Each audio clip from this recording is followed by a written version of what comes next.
প্রত্যেক নতুন মায়ের একটাই প্রশ্ন যে দিদি ভাই বাচ্চারা খেতে চাইছে না, কিভাবে খাওয়াবো। তো তোমাদের মতো আমিও এই সমস্যায় ভুগছি। আমার সোনামাও কিন্তু খেতে চাইছে না। পুরো ভিডিওটা দেখো, তাহলেই বুঝতে পারবে মেয়েকে খাওয়াতে গিয়ে আমি পুরো পাগল হয়ে গেছি। তো হ্যালো এভরিওয়ান, গুড মর্নিং। আশা করি তোমরা সকলে খুব ভালো আছো, আর আমরাও কিন্তু বেশ ভালো আছি। আজকের বারটি ছিল সোমবার, আর এখন ঘড়িতে বাজে ঠিক সকাল 8টা। এখন থেকে তোমাদেরকে সাথে নিয়ে আমি আমার আজকের দিনটি শুরু করলাম। এখন স্নান করে আমি সোজা ছাদে চলে এসেছি, আর এখন ঘড়িতে বাজে 8টা 5। আজকে জানো তো ঘুম থেকে উঠতে অনেকটাই দেরি হয়ে গেছে। ঘুম থেকে উঠেছি ওই 7:30টার দিকে। তবে আজকে আমার কিছু বাসি কাজ হাত দিইনি, শুধুমাত্র সোনামার কতগুলো কাপড় চোপড় ছিল যেগুলো কাচাকাচি করে আমি একেবারে স্নান করে ছাদে চলে এসেছি।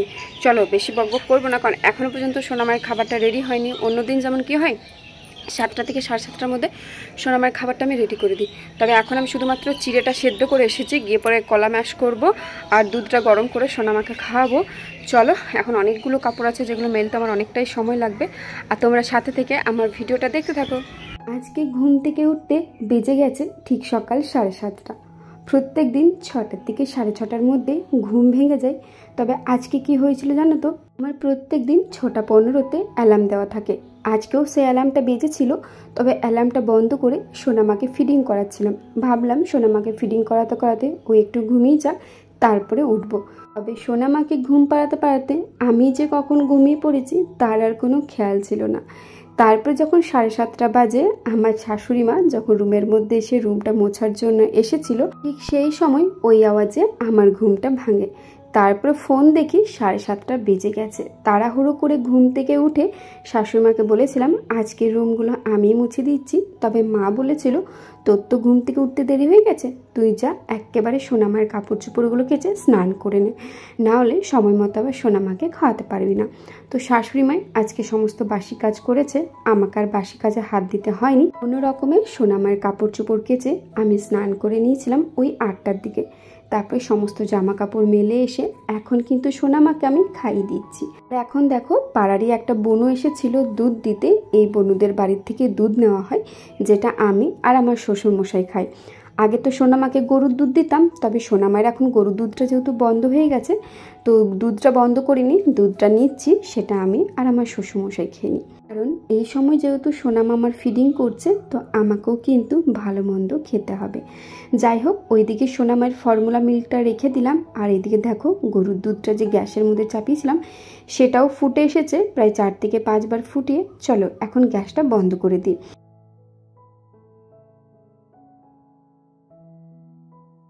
তো বন্ধুরা, সোনামাকে ঘুম পাড়িয়ে দিয়েছি, আর এই যে দেখো চাটাকে গরম করে ঢাকা দিয়ে গেছি। মানে আমি খাবো বলে রেখেছিলাম, কিন্তু সোনামা এত পরিমাণে ঘুমের জন্য কান্নাকাটি করছিল যে চাটা না খেয়ে সোনামাকে ঘুম পাড়িয়ে দিয়ে এসেছি। আর এদিকে দেখো বেসিনে কত বাসন জমা হয়েছে, যেহেতু সোনামাকে খাবার খাওয়ালাম সেই বাসনগুলো ধোয়া হয়নি।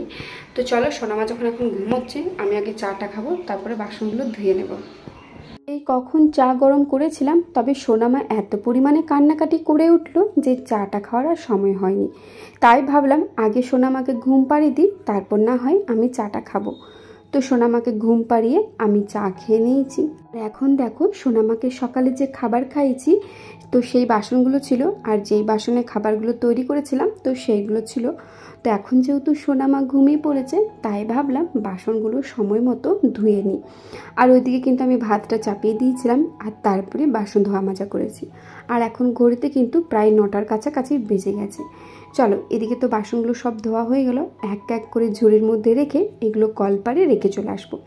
আর আজকেও কিন্তু ওয়েদারটা মেঘলা মেঘলা ছিল, একদমই রোদ বেরোয়নি। আর মেঘের অবস্থা দেখে কোথাও একটু মনে হচ্ছে না যে রোদ উঠবে বলে। যাই হোক, বাসন তো ধোয়া হয়ে গেছে, এগুলো রেখে চলে এসেছি। আর তারপরে দেখো অনেকটা সার্ফ বেড়ে গিয়েছিল, আসলে আন্দাজ মতো দিতে পারিনি। তো ভাবলাম সার্ফটা শুধু শুধু না ফেলে বেসিনটা ধুয়ে নিই, কারণ বেসিনটাও অনেক দিন হয়ে গেছে ধোয়া মাজা হয়নি। যদিও আমার শাশুড়ি মা যখন গ্যাস মুছে তখন বেসিনটাও একেবারে মুছে নেয়, মানে সার্ফ দিয়ে আর কি ধুয়ে নেয়। তবে আমার আর সময় হয়ে ওঠে না, আমি যখন গ্যাসটা মুছি কোনো রকমে গ্যাসটা মুছে চলে যাই।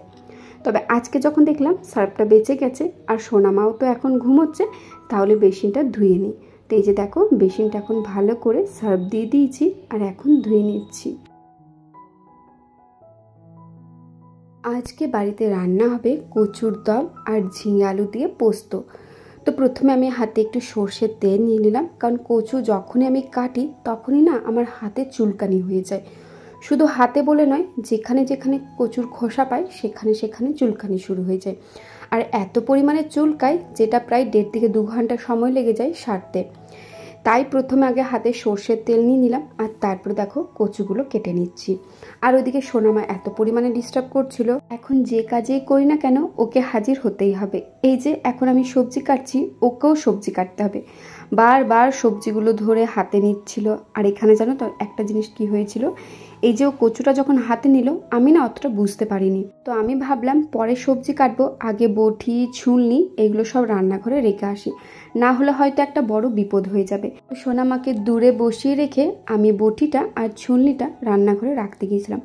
ওই সময় সোনামা এসে কচুর যে খোসাগুলো আছে সেগুলো হাতে ধরে না চোকটে, যেমন আর কি বাচ্চারা ঘাটে সেভাবে ঘাটছিল। ব্যাস তারপর শুরু হয়ে যায় ওর চুলকানি। যদিও হাতটা হ্যান্ড ওয়াশ দিয়ে ভালো করে 2 থেকে 3 বার ধুয়ে হাতের মধ্যে সর্ষের তেল লাগিয়ে দিয়েছিলাম, তা সত্ত্বেও ওর হাতটা চুলকাচ্ছিল, যেহেতু ওদের স্কিনটা একদমই পাতলা। তো অনেকক্ষণ ওকে ভোলানোর পর ফিডিং করানোর পর ও চুপ করে। আসলে মেয়েটাকে না এখন সব সময় চোখে চোখে রাখতে হচ্ছে। যাই হোক, এদিকে দেখো সমস্ত সবজি কাটা হয়ে গেছে, আর এদিকে আমি কিন্তু চাপিয়ে দিয়েছি ঝিঙে আলু পোস্ত। আমি যেহেতু কচুর দম করতে পারি না, তাই কচুর দমটা শাশুড়ি মা করবে, তবে আমি ভাবলাম ঝিঙে আলু পোস্তটা করি। আমার প্রত্যেকটা ভিডিওতে একটা কমেন্ট প্রায় কমন আসে, সেটা হচ্ছে দিদি ভাই সোনামাকে তুমি কিভাবে খাওয়াও, আর সোনামাকে যখনই খাওয়াও সোনামা কি পুরোটা খেয়ে নেয়? আসলে জানো তো আমাদের বাচ্চারা খেতে চাইছে না, খাবারটা মুখে নিয়ে বসে থাকছে। তো এই সমস্যায় কি তোমাকেও পড়তে হয়? তো হ্যাঁ বন্ধুরা, তোমাদের মতো আমিও সদ্যজাত একজন মা, আর আমার সোনামাও তোমাদের বাচ্চাদের মতন ঠিক ততটাই দুষ্টু। একদমই খাবার খেতে চায় না, আর ওকে খাবার খাওয়াতে প্রায় আমার 1 ঘন্টা থেকে 1.5 ঘন্টা সময় লেগে যায়। তারপরও গিয়েও ও সব খাবারটা শেষ করে না। এইদিকে আমার অবস্থা দেখো, মেয়েকে খাওয়াতে গিয়ে আমি তো পুরো পাগল হয়ে যাচ্ছি। তবুও নিজের ধৈর্য রেখে মেয়েকে খাবার খাওয়াই, 1 ঘন্টা হোক 2 ঘন্টা হোক 3 ঘন্টা হোক, যতটাই সময় লাগুক না কেন, ও যদি সব খাবারটা খেয়ে নেয় তো আমি এর পেছনে 4 ঘন্টাও টাইম দিতে পারি। এই যে দেখো মেয়েকে এখন খাবার খাওয়ানোর জন্য চলে এসেছি, তো ভাবলাম তোমাদের সাথে একটু ভিডিওটা শেয়ার করি। তোমরা একটু আমার কথোপকথনগুলো শোনো, কিভাবে আমি সোনামাকে খাওয়াই, যেটা শুনে ও মোটামুটি খাবারটা খেয়ে নেয়। কত রকমের যে ওর সাথে গল্প করতে হয়, কত রকমের যে অঙ্গি ভঙ্গি দেখাতে হয়, তারপরে গিয়ে কোনো রকমে একটু খাবার মুখে তুলে। চলো আজকে ভাবলাম তোমাদের সাথে শেয়ার করি, তাই তোমাদের জন্য কিছু ক্লিপ আমি নিয়ে রেখেছি। আইসক্রিম নেবে? আইসক্রিম আমার কাছে হরেক রকমের আইসক্রিম আছে। হ্যাঁ তো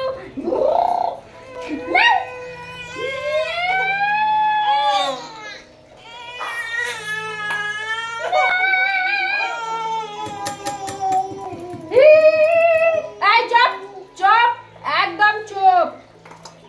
সোনা আমাকে বকেছে। হ্যাঁ, কে বকেছে? সোনামাকে আমার কে বকেছে রে? কে মেরেছে রে? কে মেরেছে? কে বকেছে রে আমার সোনাটা মোনাকে?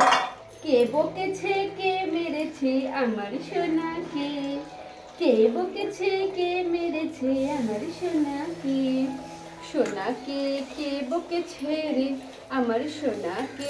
কে মেরেছে রে? কে বকেছে? কে মেরেছে রে আমার সোনাটা পোনাকে? কে বকেছে রে? শেষ, আমার সোনার আজকের মতো ভাত খাওয়া শেষ।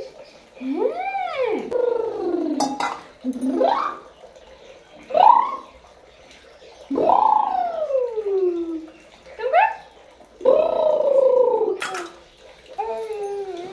বিশ্বাস করো, যখন 1.5 থেকে 2 ঘন্টা ওকে সময় দেবার পর পুরো খাবারটা ও শেষ করে, কি যে আনন্দ লাগে বলে বোঝাতে পারবো না।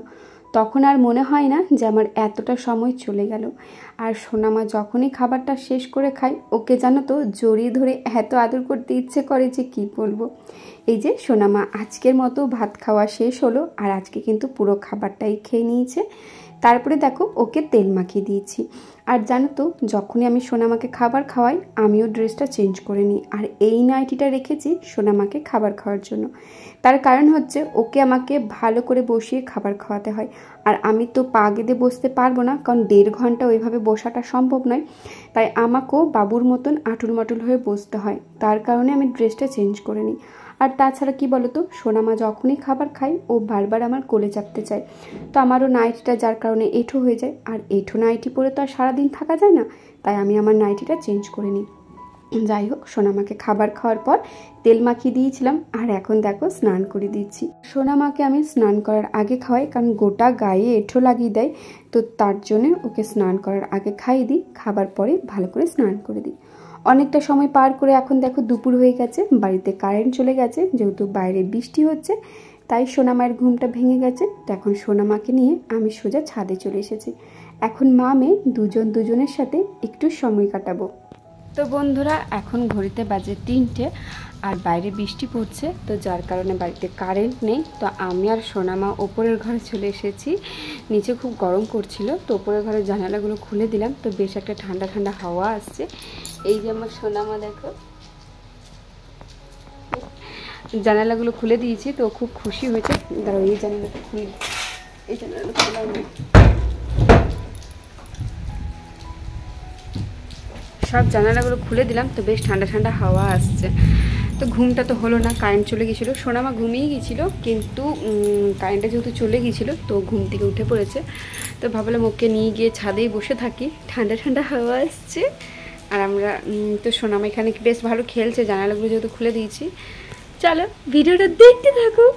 সোনামা মুখের দিকে তাকিয়ে আছে।